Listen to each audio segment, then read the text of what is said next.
You're listening to episode number 24 of Overprescribed.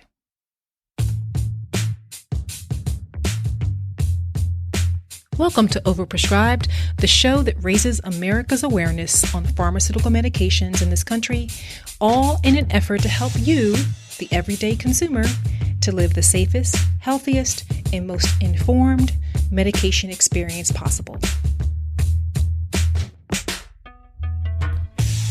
Hi everyone, it's your host Mika Pollock, and I have a question for you. Have you ever heard of the term biohacking? Well, if you haven't, biohacking is described in many ways, but I've kind of decided that it's essentially the act of using technology, devices, and even pills to enhance one's own biological functioning. Whether your reason is for better sleep or increased lifespan or to eradicate, prevent, maybe even disease, some biohacking to your body is exactly what some people are living for and doing today. Now, when looking at Google search term trending for the word biohacking, it's not necessarily a brand new word. It looks like it's been around for at least the last 5 years.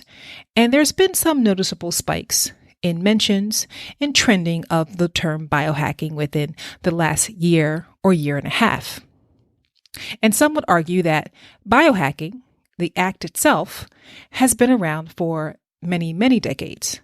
I mean, if you think about it, we've all tried to live a healthier life, whether it's from drinking more water, exercising more, maybe taking more vitamins, getting more sun, or taking medication as prescribed to achieve a desired health outcome.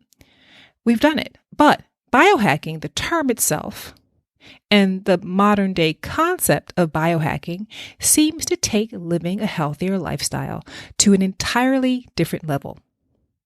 This past week, I was able to read an article written by Stephanie Marsh. She's an author writing for The Guardian, and she wrote an article about a tech guru who has spent an estimated 6 figures on biohacking. Actually, what really makes him stand out and the perfect feature for Stephanie's article is really his experience with what he calls extreme biohacking. The article is called Extreme Biohacking, the tech guru who spent $250,000 trying to live forever. Okay, I'm going to read a little bit of this article to you, and this is going to be a direct quote from it, again, written by Stephanie Marsh in The Guardian. It reads, "In September of last year, the young Silicon Valley entrepreneur Serge Faguet posted an article on the tech website Hacker Noon.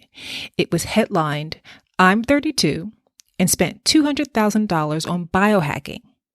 Became calmer, thinner, extroverted, healthier, and happier. Significantly more intelligent too,' he added, with an increased sex drive that dovetailed nicely with his newfound ease at picking up girls."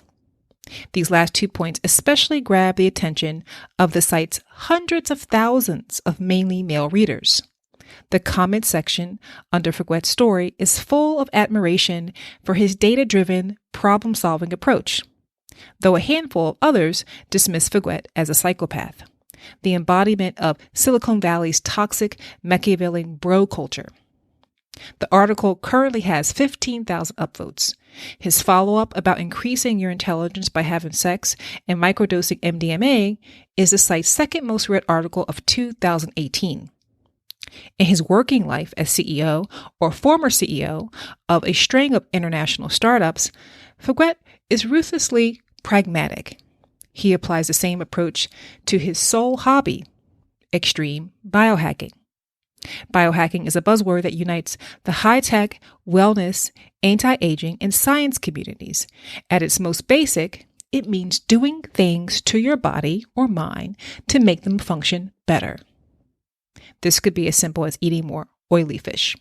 But purist biohackers set themselves apart from the average person intent on self-improvement. Theirs is a hyper-technical approach that seeks to understand and fix the body with all manner of technologies. If we can hack the world's most sophisticated computer systems, the thinking goes, why not ourselves? Faguet intends to live forever, merging with robots and becoming an ultra-human. If that goal sounds creepy, laughable, or unrealistic, it's helpful to remember that is one shared by many influential figures in Silicon Valley. Tesla's Elon Musk has repeatedly argued that humans need to become cyborgs to survive the inevitable robot uprising, and hopes to usher in an era of transhumanism with his new brain-computer interface company, Neuralink. Bill Maris, founder and former CEO of Google Ventures, the search giant's venture capital arm, went on to launch Calico, the sole aim of which is to solve death.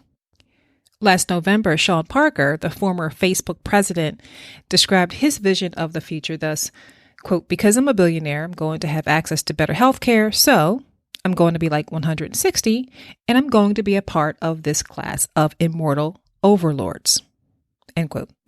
As much as Faguet likes to think of himself as a rebel, pioneer, he's an emblem of a far wider movement in the wealthy world he inhabits.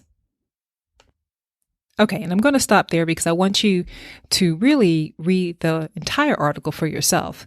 But I just found it to be very fascinating and very, very compelling. You can read the article for yourself and come up with your own conclusions. And I'll be sure to include a full link in the show notes. But let's just say this Serge Faguet guy is actually really special. I would describe him really anomaly-like. He has perfect hearing, but yet he uses $6,000 hearing aids to hypersense sound. And again, this is all coming from the article. He sees a team of elite doctors that charge clientele like $500 an hour just to be medically treated. He takes new diagnostic tests every few months. He seems to have the economic capability or deep pockets, which makes him, I think, more of a minority and an anomaly, to also go as far as he has. But he also has the freedom to do this too, since he's a single guy with no kids. And here's what really stood out to me. He takes medications for ailments that he doesn't even have. So, for example, he takes the very popular type 2 diabetes drug, metformin, because, according to the article, research shows it has been linked to anti-aging. Now, just as a side note, I don't have any fact-checking or references to that, but this is what it mentions in the article, which has been actually correlated to his reason for taking it. He's even giving himself daily injections of somatropin, which is a human growth hormone. It's important for growth of bones and muscles. And according to drugs.com, it's also used to treat growth failure in children and adults who lack natural growth hormone. And it has been used to treat adults with short bowel syndrome, or even to prevent severe weight loss related to AIDS. Now, Mr. Faguet, the entrepreneur in this feature article, takes on average also 60 pills a day, some of which are natural supplements. But in addition to the medications, metformin and somatropin, he's also taking like really serious medications too, like lithium and antidepressants and estrogen blockers. And let me tell you, he's not an older man. He's a very young man. He's in his 30s. From the pictures in the article, he looks fairly healthy, average build. But overall, what he's taken just seems to be a lot, which I guess kind of really helps to justify what he calls extreme biohacking. When I looked on Twitter to see a little bit more about what people are talking about regarding biohacking, I found references to biohacking clubs, biohacking training for people over 40, biohacking for entrepreneurs, and I even found references to the dangers of biohacking.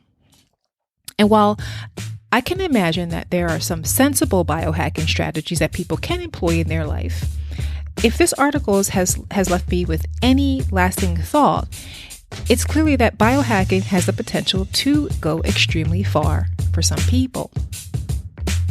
Are we really heading into a world where we are going to use medications to biohack our bodies? Or are we really already there with drugs, like, for example, pre-diabetic medications, or medications that we're taking just to prevent something we don't have? Does biohacking have the potential to increase one's faith in a medication, for example, and all for the pursuit and the belief in living the healthiest possible life and living it for as long as you can, for as disease-free as you can.